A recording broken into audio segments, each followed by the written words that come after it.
Hello friends, હું જ્યોતિ ગજ્જર સુરતથી. આજે હું તમારી સાથે ઠંડીમાં ગરમા ગરમ ખાવાની મજા પડી જાય એવી જુવારના લોટની મીઠી પૂરી કેવી રીતે બનાવવી એની રેસિપી શેર કરીશ.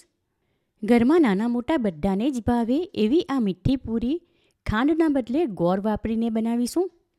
આ પૂરી ભલે જુવારના લોટમાંથી બને પણ ખાવામાં બહુ જ ટેસ્ટી અને ક્રિસ્પી લાગે, તેમજ ઓછી મહેનતે ઓછા ટાઈમમાં બનાવી શકાય. તો ચાલો આજની આ મજેદાર રેસીપી શરૂ કરીએ.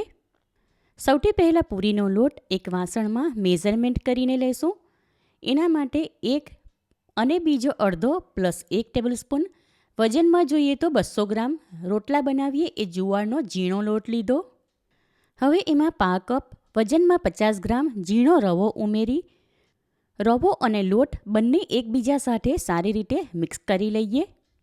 પૂરીમાં ગરપણ માટે અડધો કપ વજનમાં 125 ગ્રામ દેશી ગોળ લીધો છે ને બિલકુલ પરફેક્ટ માપ, જેટલો લોટ એનાથી અડધા ભાગનો ગોળ. હવે આગળના સ્ટેપમાં એક કઢાઈ લઈને સ્ટવ ઉપર ગરમ કરવા મૂકી દીધી. ત્યાં ગેસ ફ્લેમ લો ટુ મીડિયમની વચ્ચે રાખીને કઢાઈમાં ગોળ લઈશું. હવે એમાં એટલું જ પાણી ઉમેરી એમાં ગોળ ઓગાળી લઈએ. આશરે 2 થી 3 મિનિટ થઈ એટલે પાણીમાં ગોળ ઓગળી ગયો અને હવે એ પાણી ગરમ થઈને ઉકળવા લાગ્યું. માટે આ ટાઈમ પર આમાં 2 ટીસ્પૂન જેટલું દેશી ઘી ઉમેરીને સારી રીતે મિક્સ કરી લઈએ. અને હમણાં આ પાણી ઉકળે છે ત્યારે જ એમાં લોટ ઉમેરી ગેસ ફ્લેમ ઓફ કરી દઈશું અને ત્યાર પછી ટાઈમ વેસ્ટ કર્યા વગર લોટને પાણી સાથે ઝટપટ મિક્સ કરી લઈએ. હવે તવેથા વડે લોટને ઉપરથી દબાવી સરખો કરી લઈએ. ત્યાર પછી કઢાઈ ઉપર ઢાંકણ લગાવી દઈશું. આશરે 5 મિનિટ પછી લોટ સીજી ગયો માટે કઢાઈ ઉપરથી ઢાંકણ હટાવીને લોટ એક પરાતમાં કાઢી લઈશું. હવે આ લોટ બાંધવા માટે ઠંડુ પાણી નથી વાપરવાનું, પણ જરૂર પૂરતું ગરમ પાણી ઉમેરશું.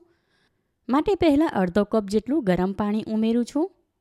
લોટ ગરમ હતો અને એમાં પાણી ઉમેર્યું એ પણ ગરમ છે, માટે તવેથા વડે મિક્સ કરીશું. હવે થોડીવાર પછી લોટને હાથ વડે કેળવી શકાય એટલો ઠંડો થઈ ગયો, માટે હાથ વડે સારી રીતે કેળવી લઈએ. લોટ કેળવીને ભેગો કરી દીધો. હવે એમાંથી પૂરી બનાવવા માટે નાની સાઇઝના લુવા કરી લઈએ. બધા લોટમાંથી એક સરખા લુવા કરીને આવા ગોળ કરી દીધા. હમણાં એને ઢાંકીને રાખીશું એટલે સુકાઈ ન જાય. પૂરી ફ્રાય કરવા માટે કઢાઈ લઈને સ્ટવ ઉપર ચડાવી દીધી. હવે એમાં અડધા ભાગનું તેલ લઈને બાકીનું અડધા ભાગનું દેશી ઘી ઉમેરશું. પૂરી વણવા માટે પાટલી અને એની ઉપર જાડી પ્લાસ્ટિકની શીટ લઈશું.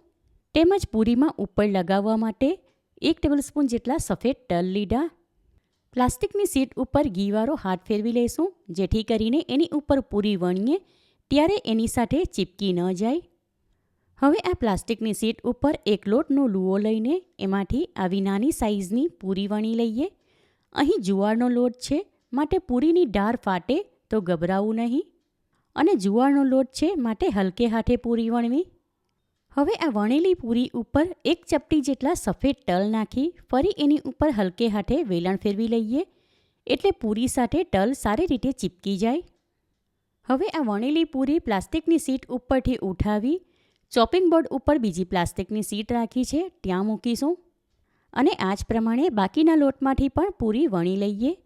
લોચા પૂરી બનાવીએ એના કરતાં આ પૂરી આવી જાડી રાખીશું, જેથી કરીને એ ફૂલેલી સરસ ફૂલકા પૂરી જેવી બને.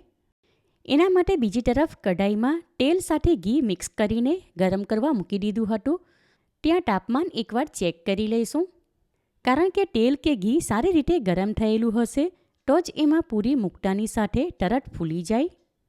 એકવાર કઢાઈમાં જેટલી આવે એટલી જ આમાં એકસાથે પૂરી ફ્રાય કરવા મૂકીશું અને પૂરી 2 થી 3 વાર પલટાવી ગોલ્ડન કલરની ફ્રાય કરીશું, જેથી કરીને ખાવામાં ફૂલેલી અને ક્રિસ્પી લાગે.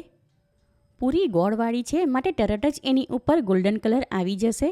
તમે જોઈ શકો છો દરેક પૂરી ગોલ્ડન કલરની ફ્રાય થઈ ગઈ, માટે એને તારવાળી જારીમાં લઈને પેપર નેપકિન પર મૂકીશું અને આ જ પ્રમાણે બાકીના લોટની પૂરી વણીને ફ્રાય કરી લઈએ.